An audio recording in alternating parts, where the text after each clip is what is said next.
Well, hello everybody. This is kind of a disturbing video. I've had a couple run-ins with Americans who were basically, I guess, down on their luck, usually because of decisions that they've made. And I thought I'd share some of that with you. The first one, this is a guy that I ran across in Manila. And I thought he recognized me. I think he did. He recognized me from my channel, called me over, and I thought, well, you know, he's just going to say something about my channel, and I get that all the time.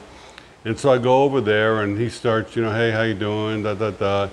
And then he gets right into his sad story. He says, well, you know, I lost my passport, and I'm stranded here in the Philippines, and I need to raise some money so I can get out of here.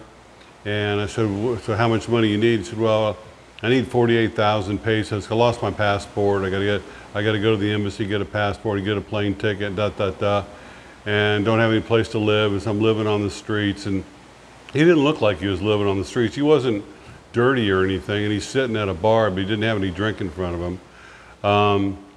And you know, you could tell he was a scammer. You know, he was definitely a scammer. And then I talked to him a little bit more. You know, and he didn't want to go to America. He wanted to fly to Thailand. So he wanted to raise money from foreigners to go to Thailand.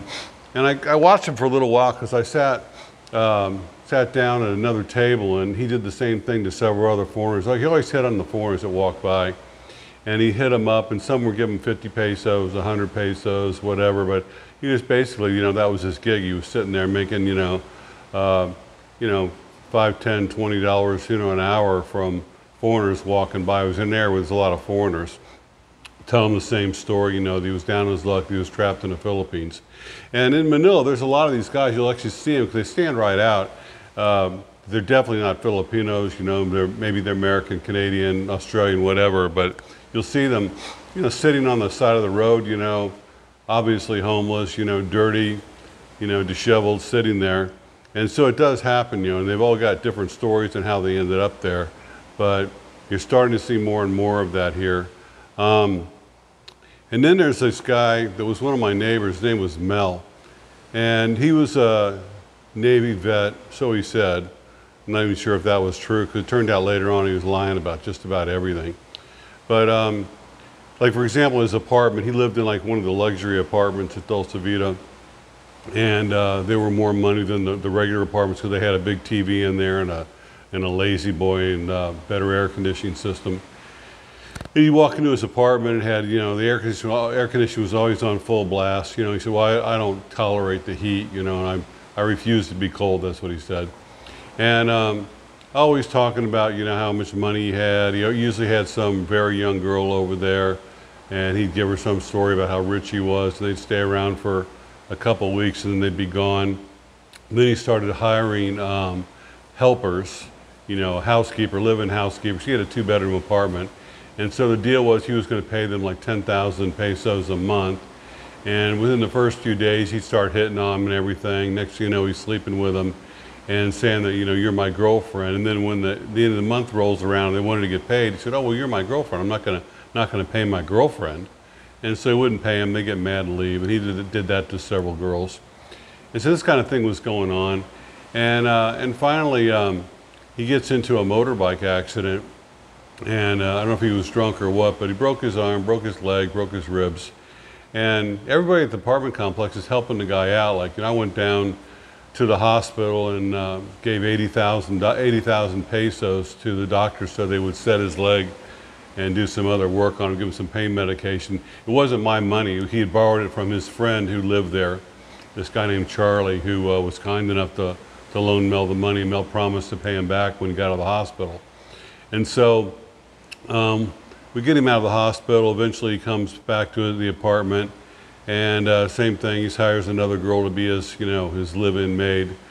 And then his rent comes around to be due. He can't pay his rent. He can't pay his utilities for as much as his rent because he had his AC on all the time.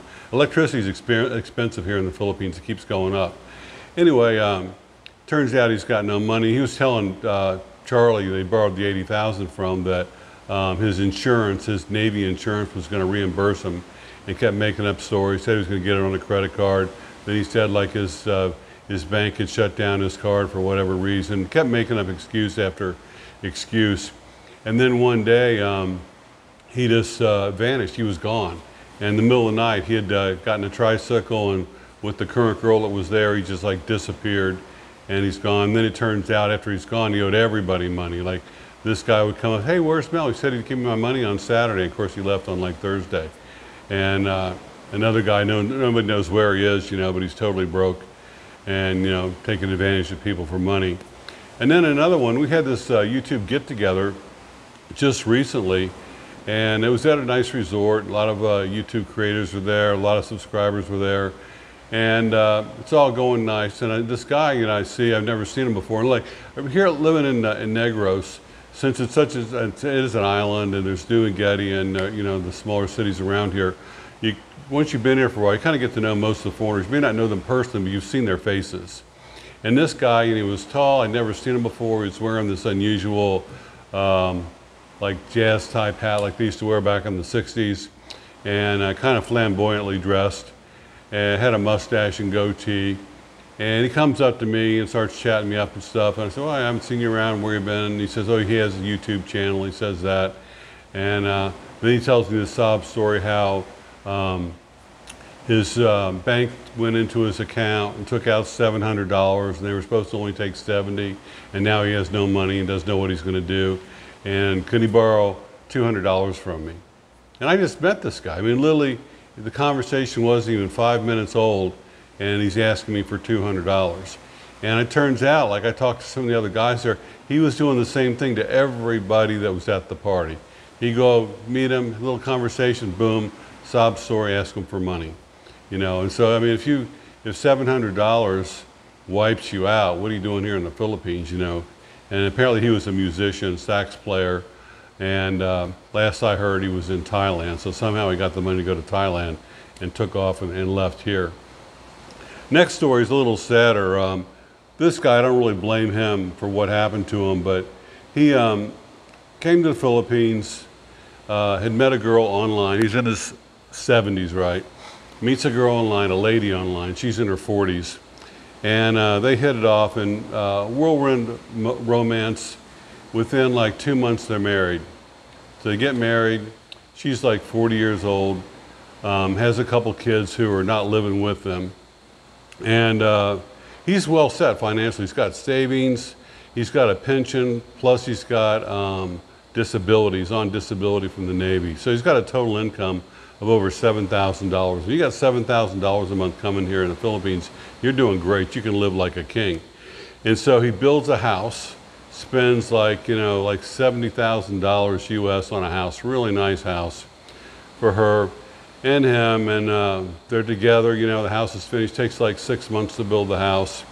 And they open a bank account here in the Philippines, with a Philippine bank, and he puts her on the account, puts her name on the account, gives her a debit card, everything, you know, they're married, everything, what's mine is yours and all that.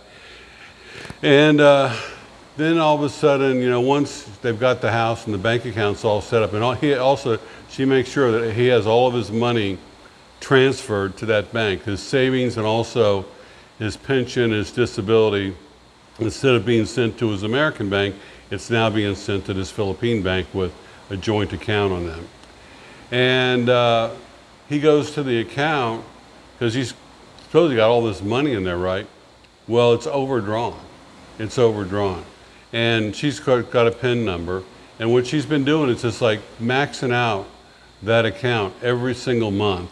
Because she was doing the shopping and buying the groceries and everything and paying what little bills they had, like, you know, electricity and water, and that was it. And because she's the wife, and he's just letting her do all this. You know, he's kind of wanted somebody to take care of him. And she's taken all this money out. It turns out he's got no money in there. He's actually overdrawn on his account. He's got like 1,000 pesos in his pocket, and she's left to go visit her family or something like that. And he's waiting, you know, for her to come home and take care of him. And then she decides that, you know, it's not working out, and she wants him to move out of the house. And also, in the same time, they find out that she's taken a $12,000 loan out and signed his name to the papers, and it's like 4% a month. She's just paying the interest on it, also out of his money. And so he's got no money left. His wife wants him out, can't get a divorce here in the Philippines, and she's still on the account. So he doesn't know how to shut the account down. He doesn't know what to do. I think he's just a little bit feeble, but he's been totally taken advantage of. He's literally, you know, out on the streets with no money, even though he's got $7,000 something a month coming in. And it's a real sad case, you know, and he's trying to get other foreigners to help him out, and he needs to get a lawyer, and needs to do this and needs to do that. But, you know, basically he's broke and begging for help. And you've seen other guys on other channels who came over here ill-prepared, you know, with a small amount of money. Maybe they come here with $20,000 and no income at all. And they blow through that. They meet a girl, blow through that money, and then they're out of money. They think they can get a job here, which they can't. And the next thing you know, they're out on the street.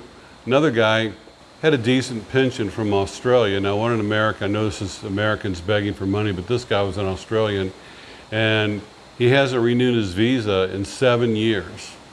7 years. And so he's here illegally, passport's expired, and all of a sudden he has problems with his pension. Like, you have to have what's called proof of life after a while with some of these countries in your pension, and you have to literally prove you're alive, because maybe you died and somebody else is collecting your pension or your Social Security or whatever. And he didn't have any way to do that, and so all of a sudden, like, he's, you know, no more money coming in. He's basically out on the streets, you know, with no money, and he doesn't have a passport. He's afraid to go to the embassy. He's afraid to try and leave the country, because since he hasn't paid or hasn't renewed his visa in 7 years, he's committed a crime, so he'd have to settle up with the Philippine government before he could even leave the country, and then he's got to get a new passport, et cetera, et cetera. So these things happen usually when you see these guys that are down and out. I see them from time to time where they're totally busted. They have no money at all, wandering around here. There's not a lot of them here. There's more in Manila and more in Cebu. But it's usually just poor planning or poor judgment on their part. It's usually not that somebody else did something to them.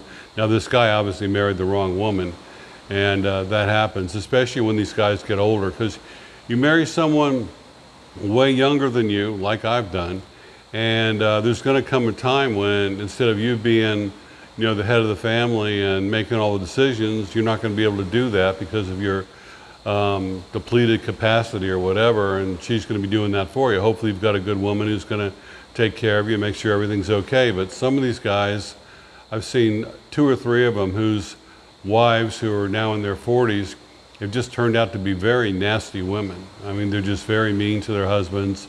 They yell at them all the time. They order them around, and basically this guy's, you know, being controlled by this woman who has total control of his life and his finances too. So you got to be careful about these things. So anyway, that's it. Thanks for watching. Thanks for subscribing. If you like my videos, you can really help me out a lot by sharing them on Facebook. That really does a lot for me when you share a video on Facebook. But thanks for watching. Thanks for subscribing. Got some great interviews coming up.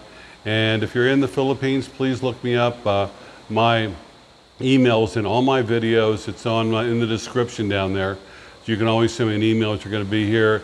And if you want to be on the show, I'm always looking for guys to be on the show. So if you want to be on the show and you're in the area, send me an email, or if we're friends on Facebook, send me a message and I'll sit down with you and we'll get together and have you on the show. And if I'm available, I'll try and meet you and have a cup of coffee if you don't want to be on the show. So thanks anyway, guys. We'll see you next time. Bye.